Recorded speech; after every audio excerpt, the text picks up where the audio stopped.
की है, लेकिन जनता में जो भाई जो भोग रहा है वो नहीं आ रहा ना। देखिए ना, ये पिछली बार पता कितने लोग आए। देखिए ये राहुल गांधी का एक पुराना मुझे लगता है वीडियो है, उसको भी देखिए। मैं आज 24 लाख स्टूडेंट से बात करना चाहता हूं जिनको नीट पेपर लीक से नुकसान हुआ। सड़क से संसद तक हम आपके साथ खड़े हैं। 24 लाख स्टूडेंट से मैं कहना चाहता हूं, आप अकेले नहीं हो। पिछले 7 साल में 70 बार पेपर लीक हुआ है और 2 करोड़ युवाओं को पेपर लीक से नुकसान हुआ है।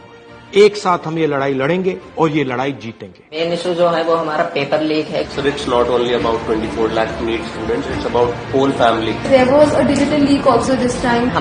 Yes sir. अगर आपने ठीक से प्रेशर डाला और आप पीछे नहीं हटिए और अगर आप काफी स्टूडेंट्स आ जाएंगे तो वो दोनों इंस्टीट्यूशंस इसको कैंसिल करें। पावर ना कोर्ट के हाथ में है ना मिनिस्ट्री के हाथ में है, पावर आपके हाथ में है। अगर आपने क्लैरिटी से खड़े हो गए और पीछे नहीं हटे, उन दोनों को आपकी बात माननी पड़ेगी। ठीक है, थैंक यू। आपका जो एस्पिरेशन है, आपका जो विजन है, इसी से देश का विजन बनेगा, इसी से देश की प्रगति होगी। अगर सरकार आपकी रक्षा नहीं कर सकती है तो ऑपोजिशन आपकी रक्षा करेगी। ये जो आपका मुद्दा है, इसको मैं पर्सनली संसद में आपके लिए उठाऊंगा और पूरा का पूरा दबाव हम सरकार पे डालेंगे। धन्यवाद। अब जो सवाल यही है, देखिए शशि जी, हम तमाम चीजें हैं, आप होप कहां बची? संसद में चर्चा हो नहीं रही, जो देश का सबसे बड़ा मंदिर है और जो जहां हमको न्याय की उम्मीद है कि I will see you in the court, वहां भी कुछ नहीं है। क्या सुप्रीम कोर्ट को सीधे संज्ञान में लेकर सीधे जो अभी भाषा थी हमारे केंद्रीय गृह मंत्री साहब की, जो उन्होंने बंगाल में बोली थी, उल्टा लटका देंगे, अब वही तो शायद वक्त आ गया उल्टा लटकाने जैसा। ये कौन करेगा? ये शायद कोर्ट को करना पड़ेगा। उनके भी शायद बच्चे होंगे, 23 लाख बच्चे, 23 लाख परिवार, एक परिवार में 4 भी जोड़ लीजिए तो एक बड़ा मतलब लगभग 1 करोड़ लोग प्रभावित हैं सीधे सीधे। क्या कहिएगा?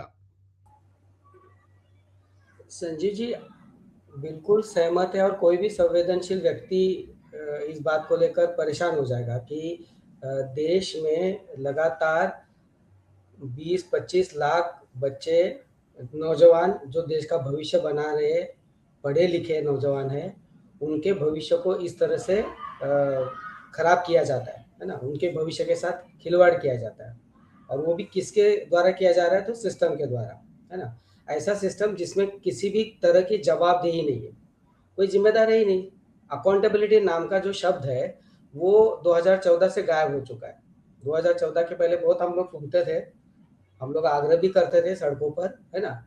अब ना सड़कों पर आग्रह हो रहा है, ना यंत्रणा के भीतर कोई पूछ रहा है कि अकाउंटेबिलिटी थे। और जिसका आप अभी जिक्र कर रहे हैं सुप्रीम कोर्ट का, तो यहाँ तो सवाल सुप्रीम कोर्ट के अकाउंटेबिलिटी पर ही है।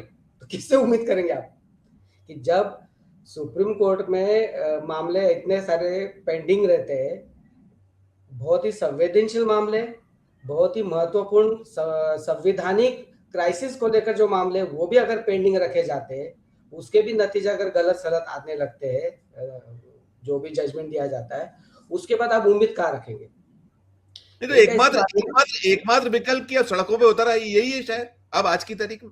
नहीं, लेकिन अब वही उसी पर आ रहा था। सड़कों पे आने के लिए तो नौजवान हमेशा तैयार रहता है। देखिए, नौजवानों को सड़कों पर आने में कोई दिक्कत नहीं रहती है। मैं बहुत मतलब मैं तो स्टूडेंट मूवमेंट से आया हूँ, तो मुझे मालूम है कि किस तरह के उस दौर में हम लोग कितने अस्वस्थ रहते हैं, है ना। वो एज फैक्टर ऐसा रहता है, ठीक है। अब दिक्कत यहाँ पर है कि बच्चों से ज्यादा उनके माँ बाप बहुत परेशान है, क्योंकि इतना आसान नहीं रहा। वेलफेयर स्टेट का संकल्पना जब तक इस देश के भीतर लागू थी, तब तक हम और आप सब मिलकर ये मानकर चलते थे कि शिक्षा की जिम्मेदारी अल्टीमेटली स्टेट की है, सरकार की है। तो सरकार अगर नहीं सुनेगी तो सड़कों पर जाकर उसको ठीक करा देंगे हम लोग और प्रेशर डाल देंगे। और ये हम लोग स्टूडेंट मूवमेंट में करते थे, एडमिशन के सवाल से लेकर तमाम फीस से लेकर तमाम चीजों को लेकर, है ना। कितना असर होता था नहीं होता था वो एक अलग सवाल है, लेकिन लड़ाइयाँ तो लड़ते थे। अब क्या दिक्कत हो रही है? मामूली से मामूली परीक्षा को लेकर लीक हो रहे हैं, एजुकेशन के मामले में भी और एम्प्लॉयमेंट के मामले में भी। अब बिहार में इस तरह के शिक्षा मंत्री हम लोग देख रहे हैं, इस तरह का मुख्यमंत्री देख रहे हैं, और उसके खिलाफ जब बिहार में छात्र सड़क पर उतर जाते हैं तो लाठियां भांजी जाती है, पीटे जाते हैं। पिछले 10 साल से सबसे ज्यादा अगर कोई पीटा है फिजिकली, असॉल्ट, जिस पर असॉल्ट किया गया फिजिकली, तो वो छात्र है, क्योंकि सबसे वल्नरेबल है। वो तो दोनों तरफ से मरता है। देखिए, अगर स्टूडेंट की मानसिकता से हम लोग सोचे तो वो ऐसा है ना कि वो अपने आंखों के सामने देखता है कि अपने माँ बाप कितनी मेहनत करके उसको पढ़ा रहे हैं, क्या क्या त्याग करके वो कर रहे हैं, ठीक है। फिर वो अपनी मेहनत लगाता है, और मेहनत लगाने के बाद जिन फैक्टर्स पर उसका बिल्कुल भी कंट्रोल नहीं है, ऐसे सारे फैक्टर्स ऑपरेट होकर उसकी पूरी मेहनत पर पानी फेर देते हैं। उसके बाद का उसका फ्रस्ट्रेशन क्या है, उन स्टूडेंट्स का कितना बड़ा फ्रस्ट्रेशन होता है। तो फ्रस्ट्रेशन में आने के बाद उनके सामने ऑप्शंस क्या रहते हैं, ना वो सड़क पर उतर सकते हैं, संगठित हो सकते हैं, क्योंकि आपने अराजनीतिक माहौल बना दिया है। आपने शिक्षा मंत्रालय को हटाकर आपने अब उसको मानव संसाधन मंत्रालय बना दिया है। तो मानव से उससे कुछ मतलब नहीं, उसके संसाधन से मतलब है, रिसोर्स। ये जो वोकेबुलरी हम लोग यूज कर रहे हैं ना, नॉमेनक्लेचर्स यूज कर रहे हैं, यही बहुत गलत है। यहाँ पे मनुष्य को कहीं केंद्र में नहीं है, जबकि हम लोग सारे संस्कृति से लेकर तमाम बातों के मामले में कहते हैं कि भाई शिक्षा नया मनुष्य बनाता है, शिक्षा के माध्यम से नया समाज बनता है। ये फुले से लेकर अम्बेडकर से लेकर हम लोग ये तमाम बातें करते रहे, वो सारी बातें अभी बाहर है। अब ये मार्केट है, कमर्शियल है, बिजनेस है, ऐसी स्थिति में वो स्टूडेंट पढ़ रहा है। तो कितनी इन्वेस्टमेंट, कितना स्टूडेंट लोन आगे चल के लोन लेके वो पढ़ने वाला है, वो सारा कैलकुलेशन उसके दिमाग में है। उसकी पूरे साल 2 साल की मेहनत रहती है ना। 10वीं के बाद से वो लगातार लगे रहते हैं बेचारे, है ना। 10वीं 12वीं एकदम क्रिटिकल फेज रहता है, साइकोलॉजिकली भी, मानसिक रूप से भी, और उसके घर परिवार के माहौल के मामले में भी, और फाइनेंशियली भी। इन सारे चक्कर में फंसने के बाद उन बच्चों के पास आत्महत्या करने के अलावा और कोई रास्ता नहीं रहता है। फिर यही व्यवस्था बोल देती है कि इतना प्रेशर अगर वो झेल नहीं सकते तो क्यों एग्जाम दे रहे।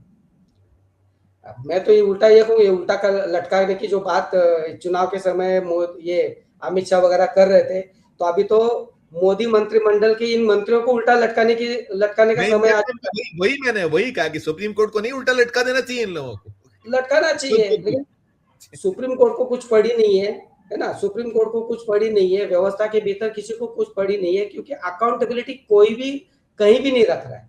और अब हमारा सिस्टम इतना चरमराया हुआ है कि लोग भी ये समझ नहीं पा रहे कि अगर ये लीक हुआ है तो इसकी जवाबदेही किसकी बनती है। क्योंकि जिस किसी को अभी इतने बेशर्मी से, अगर अभी आपने जो फुटेज दिखाया है, इतने बेशर्मी से अगर लोग बोल देते कि भाई फीस नहीं भरनी पड़ेगी, अरे तुमने उस बच्चे की पूरी मेहनत पर पानी फेर दिया है और आप बोल रहे फीस नहीं भरेंगे, उपकार कर रहे हैं क्या? 20-25 लाख स्टूडेंट्स का भविष्य है। तो इस तरह से सिस्टम आपका कि हमने वो लगा दिया, सर्वेलेंसेस हैं हमारे पास में पूरा, उससे नेट से कनेक्टेड है, हम सब देख रहे हैं, महाराष्ट्र से चलता है, हरियाणा चलता है, कोई किसी को कुछ पता है। और 1 महीने से चल रहा था वो 28 लाख 30 लाख में पर्चा बिक रहा है, ये सूचनाएं आ रही है, आप कोई संज्ञान नहीं ले रहे। और अभी निर्लजता से आप कह रहे हैं। उस पर मैं एक बात बोल दूं कि अभी के जितने भी कोचिंग वगैरह का सब जो खेल चलता है, उसका भी एक राजनीति जो चलता है ना। बिरला साहब, ओम बिरला जहाँ से आते हैं, है ना, वो तो पूरा कोचिंग हब है, और क्या क्या खेल चलता है सब दुनिया जानती है ना।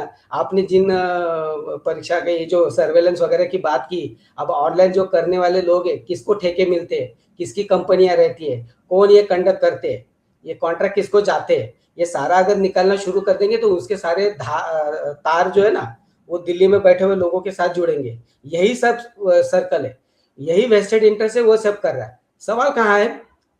घोटाला हो रहा है, लीक हो रहा है, ये सवाल नहीं है, ये जानबूझ के किया जा रहा है। जानबूझ के क्यों किया जा रहा है? क्योंकि ये अभी मार्केट बन चुका है। मार्केट बन चुका है तो यहाँ पर डिमांड एंड सप्लाई के हिसाब से चलेंगे। जितना सप्लाई को आप कंट्रोल करेंगे, जितना डिमांड को आप बढ़ाते जाओगे, उतना उस रैट रेस में लोग लगे रहेंगे और हम अपना पैसा कमाते जाएंगे, है ना। अब परेशान होकर बच्चे, हम लोग ने देखा है, एमबीबीएस करने के लिए रशिया में भी गए, हमारे जान पहचान में कई सारे लोग हैं। फिर वहां से आने के बाद यहाँ फिर मेडिकल का आपको कुछ करना है। नीट की एग्जाम मेडिकल के लिए, समाज की सेवा करने के लिए, आरोग्य व्यवस्था को सुधारने के लिए कोई बच्चा नहीं कर रहा है, क्योंकि उसमें वो अप्रोच ही नहीं डाला जा रहा है। उसको इतना परेशान किया जा रहा है, इतना परेशानी के बाद जो बच्चा अगर पढ़ भी जाए और डॉक्टर बन भी जाएगा, लड़का या लड़की, इतना सब इन्वेस्टमेंट के बाद कौन सा डॉक्टर किस गांव में जाकर किस तरह की सेवा देने वाला है? क्योंकि इस व्यवस्था ने उसको बनाया ही वैसे है। और जो majority of the middle class के बच्चे, इनकी ये जो परेशानी है, इस परेशानी को लेकर पॉलिटिकल आवाज इसलिए नहीं उठ रही है क्योंकि ये सब जय श्री राम बोलने वाले लोग हैं, ये सब मोदी करने वाले लोग हैं, ये सब घर घर मोदी की बकवास सुनने वाले लोग हैं। तो ये हिप्नोटिज्म से थोड़ा बाहर आ जाए, ये सब अंधश्रद्धा से थोड़ा बाहर निकले तो थोड़ा जमीन पर रहकर अकाउंटेबिलिटी की बात आएगी। आखिरी एक बात है, ये सारा पूरा मामला हो गया हर छोटे बड़े मामले में मोदी साहब का ट्वीट आते रहता है। आपने कभी देखा है कि ऐसे कुछ भी मामले आ जाते गड़बड़ी वाले कि मोदी साहब के कोई शब्द आ गए, कोई इंस्ट्रक्शंस आ गई, है ना? अब कल को मोदी ये भी बोल देंगे पेपर अगर लीक हो रहा है तो बच्चों को इतना पढ़ाई नहीं करना चाहिए, बच्चों को इतना टेंशन नहीं लेना चाहिए, बच्चों ने नीट की एग्जाम नहीं देनी चाहिए। जैसे आपको बोल दिया अभी तेल नहीं खाना चाहिए ज्यादा, है ना, ज्यादा घूमना नहीं चाहिए, ये भी ये बकवास बोल सकते। और ये कैसे राष्ट्रहित के लिए और देशभक्ति के लिए कैसे जरूरी है, ऐसे कहने वाला लॉजिक, ऐसे समझाने वाला लॉजिक इनके भक्तगण भी हमको हमारे सामने परोस देंगे। इतनी हमारी आईक्यू लेवल नीचे जा चुकी है समाज की। अब आखिरी बात और मैं रुकूंगा, हमारी जो नई पीढ़ी है ना उसका आईक्यू लेवल बहुत आगे बढ़ चुका है, और जो व्यवस्था चलाने वाले लोग हैं उनकी अकल, आईक्यू लेवल जो भी आप कहे वो नीचे जा चुकी है।